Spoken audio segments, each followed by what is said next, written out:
വാഹനങ്ങൾ തട്ടിയതുമായി ബന്ധപ്പെട്ട തർക്കത്തിനിടെ കോഴിക്കോട് യുവാവിന് ക്രൂരമർദ്ദനം. കൃഷ്ണൻകണ്ടി സ്വദേശി നിതിൻ എസ് നായർക്കാണ് മർദ്ദനമേറ്റത്. സംഭവത്തിൽ ബോക്സിംഗ് താരം കൂടി അരുൺ കൃഷ്ണകുമാറിനെ എലത്തൂർ പോലീസ് അറസ്റ്റ് ചെയ്തു.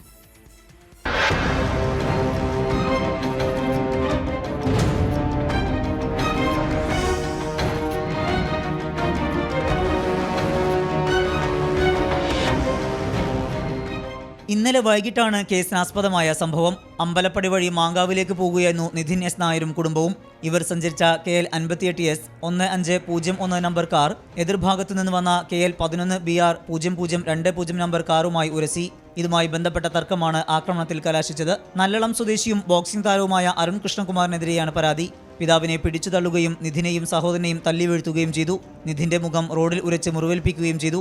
സംഭവത്തിൽ വധശ്രമത്തിനാണ് എലത്തൂർ പോലീസ് കേസെടുത്തത്. എന്നാൽ ഇതിന് പിന്നാലെ അരുൺ കൃഷ്ണകുമാറും പോലീസിൽ പരാതി നൽകി.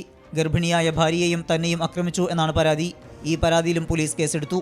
എന്നാൽ അക്രമ സമയത്ത് ഭാര്യ കൂടെ ഉണ്ടായിരുന്നില്ല എന്നാണ് പോലീസിന്റെ കണ്ടെത്തൽ. 24 കോഴിക്കോട്.